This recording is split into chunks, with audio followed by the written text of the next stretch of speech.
Hello, my name is Beck and welcome to the Midyear Book Freak Out Tag. This is where I answer a bunch of questions based on the time of year, so without further ado, let's just get into them. Question number 1 is best book that you've read so far in 2022, and I want to split my answer for this, which means I want to talk about a reread and I also want to talk about a new to me author. And so the new to me author that I gave a 5-star rating to is Get a Life, Chloe Brown by Talia Hibbert, because I like reading romance, but I don't really read it that often. And so when I do, I just kind of cross everything that I'm going to really like it. And sure enough, I adored Chloe Brown because of the voice it was told in. It was a little bit ridiculous at times, but I feel like a romance book is supposed to be a bit of a parody about real life anyway. Like, it's not supposed to be super realistic, but at the same time be grounded enough for you to actually relate and enjoy a story. And that's very much what I did with Chloe Brown. I love how it portrayed her chronic illness. I really like the relationship between the different characters, so her sisters as well as the guy that she was interested in, and I like how it had a perspective from him in the book as well, because it gave you both sides, and how it delved into past relationship traumas as the kind of root of where miscommunication may lie, and it was built in a very grounded way. I think I said that already, but I really like how it wasn't toxic or manipulative, and I then went on to read the rest of the books, but I want to talk about my other answer for this question. And for some reason, I don't know where I put the first book, but this is the third. The book that I want to talk about is The Final Empire by Brandon Sanderson, but I have been rereading this trilogy, and I have a Brandon Sanderson playlist if you're interested.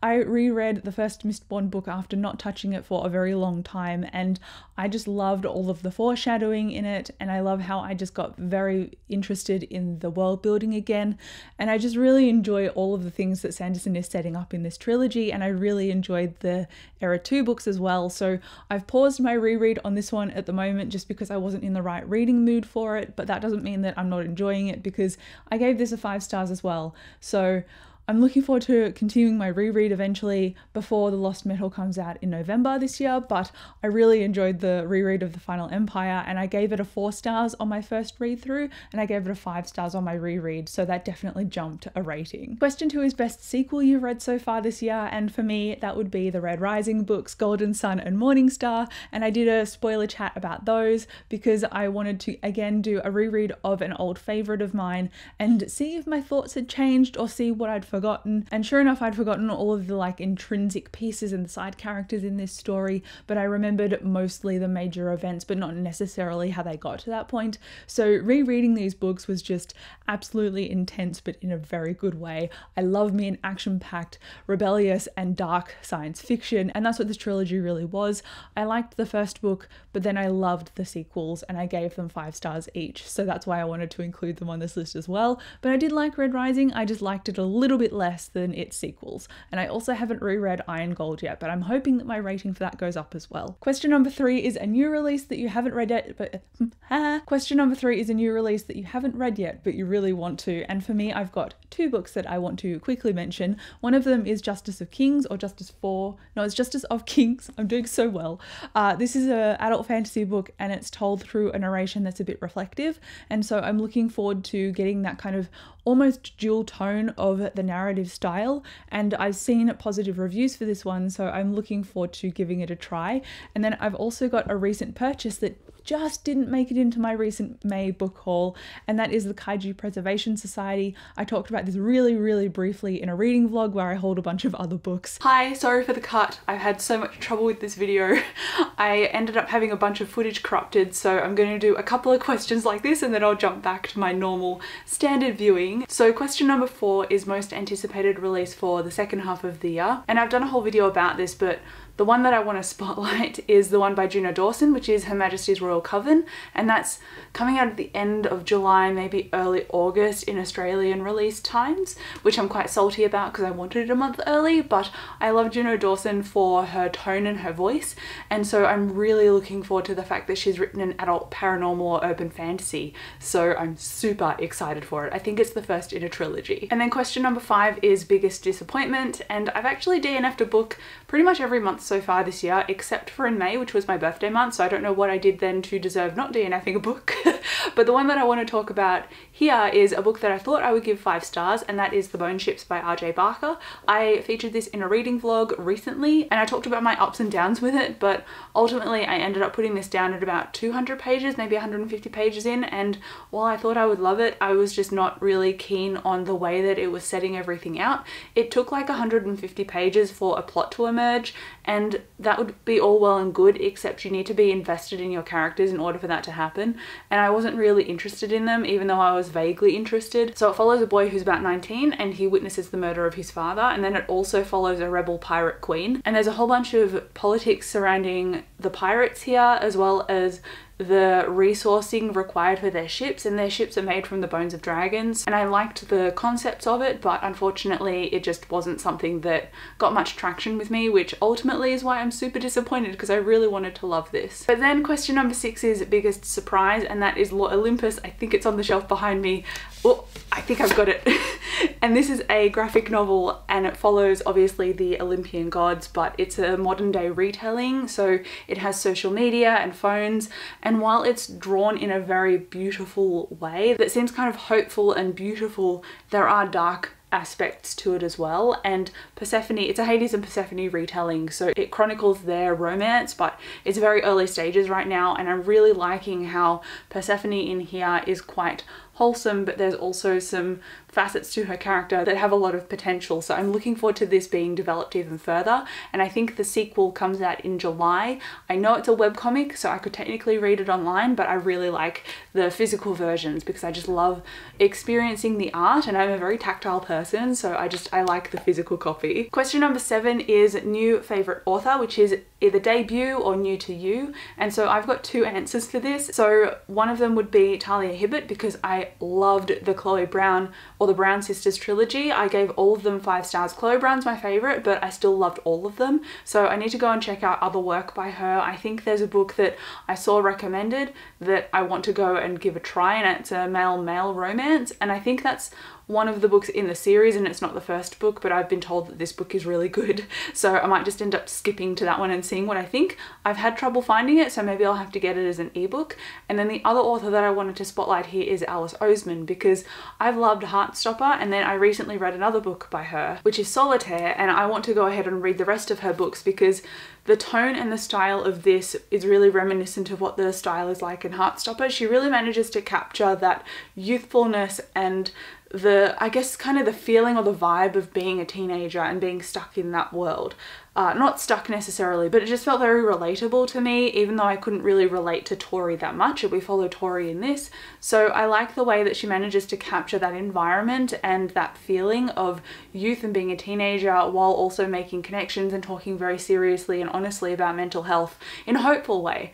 I really like her work, so I'm eager to continue reading it. And then we've got question 8, which I always don't like answering, and it's newest fictional crush. And instead of going like someone I have a crush on, it's kind of like I love this partnership. So it's Nick and Charlie from Heartstopper. I just find their relationship so beautiful and wholesome, and I love the communication there, and I love the trust and the respect.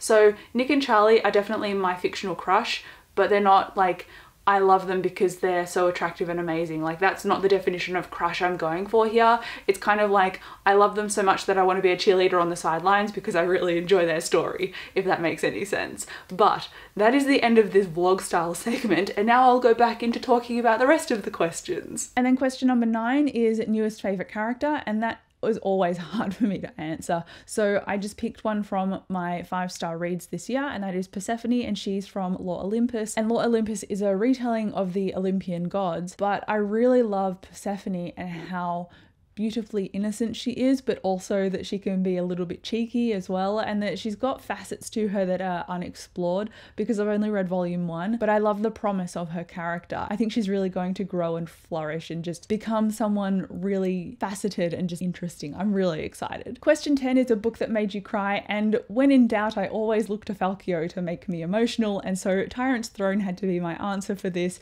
If you want to hear more of my spoiler-free thoughts for this, because it's the last Greatcoats book of the quartet, yet, I recently did a reading vlog and I featured this book in there where I talked a little bit about different feelings at different points of the book. So go and check that out if you like, but I definitely teared up in this. Just the character work that Sebastian de Castell does, it just manages to wrench emotion from me no matter what.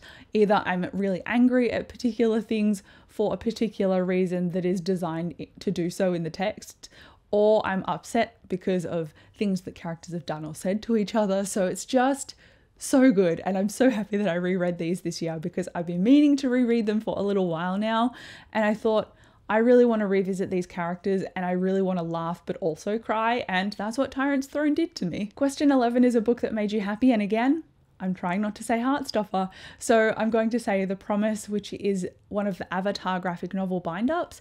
I would hold it up, but one, it's massive, and two, it is right across the room and I would have to wade through my filming gear in order to get to it, so I'm staying right here on the floor instead, and I'll just put an image on the screen. This is an adaptation based on the original cartoon, and I thought this is going to be interesting, but maybe it won't hold the right vibe based on the cartoon, because there are different creators doing these comics compared to who wrote the actual cartoon, but that wasn't the case. I was obsessed with this, I loved it, gave it 5 stars, and for some reason I didn't expect it to capture the characters the way it did, but it absolutely nailed all of them, and I'm so impressed by it. And it also goes into different characters' backstories in a very respectful and believable way based on the lore that's already created.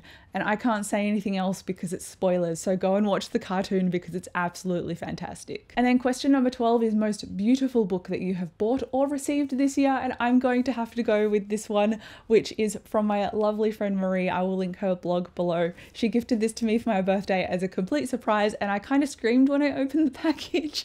I'm a massive Robin Hobb fan, and this is just a beautiful edition that I hadn't managed to get around to purchasing yet, so I am so chuffed to own this. And now we've only got 2 questions left, so question number 13 is, what books do you need to read by the end of the year? I have 3 rereads on here, but first I want to talk about 2 books that I have a couple of rereads on here, but first I want to talk about 2 books that I haven't read yet and that are on my TBR, and one of them featured in my recent book haul, and that is Guards Guards by Terry Pratchett. What is going on? Is that a plane? I swear, I try and film this and the washing machine's going and it's just started storming and my throat made a weird dingly noise. I've been told to give this a try because The Colour of Magic is not the right place to start, and that's where I did start. So my partner Dave is like, read Guards Guards, because that was one of his favourites when he was growing up. So that is my mission. And then also I want to read Ruin of Kings by Jen Lyons, which is a massive chunk of a book that's over 700 pages long, and I know it's a quartet, but at least it's finished. Maybe it's a quintet. I think that's 5 books. Either way, the most recent book in the series was the last one, I think, and it came out this year. So if I start this, I know at least it's a completed series, but I've still got a lot of work ahead of me. But nonetheless, I am excited. And then for rereads, I really want to reread the rest of the Mistborn Era 1 trilogy, so Hero of Ages, behind me. And then I also want to reread Alloy of Law, Bands of Mourning, and Shadows of Self, but I said all of those out of order because the next Mistborn book in Era 2 is coming out in November. I'm such a broken record. I've said that so many times lately. And then I also want to reread Ninth House by Leigh Bardugo because the sequel to that book is coming out early next year. And I loved this dark urban fantasy, this adult book by an author that's mostly written YA in the past. I adored the Netflix show for Shadow and Bone, but I didn't like the book. I gave it like 3 stars. Not my thing, but the show, I just ate that up. And so that has made me excited and made me start thinking about Leigh Bardugo. And then the release of her next book for the Ninth House series has been announced. So January next year. I'm hyped for it, and I need to revisit my thoughts because I read this book like 2 years ago, and so I can't remember all of the details in it. Even though I did a spoiler vlog way back when, I don't trust myself. So I need to go back and reread that, probably in December, given that it's a January 23 release. So I'm going to refresh closer to the release date. And then of course I also want to reread volumes 1 to 9 of Saga because volume 10 is coming out in October, and I have been, like everyone else obviously, I have been waiting ages for this, and I cannot wait to revisit all of the art and laugh and have my heart broken and be shocked. I'm just super invested in this series, and I'm so happy that it's finally being continued. So October. So I'm going to reread Saga probably around September, and then I'm going to reread Ninth House around December. And at some point I'll probably squeeze Ruin of Kings in there, who knows. But also the last question on this tag, and that is number 14, which is favourite book community member. And instead of just picking one, I'm going to shout out all of the booktuber reacts that I did based on booktubers that I'm subscribed to and what their reading tastes are, so go and check those out if you've missed them. Shameless self-promo here. But that is it for this tag. Thank you so much for watching this video. Come and chat to me down below in the comments. Let me know if there is a book that you have on your TBR that you just haven't quite got to yet, because mine is definitely Guards and Ruin of Kings, and I have a little bit of reading shame about it. But it's okay, we can get through it. We've still got the other half of the year to go. And again, thank you so much for watching this video. I'll come chat to you down in the comments, and I'll see you in my next one. Bye.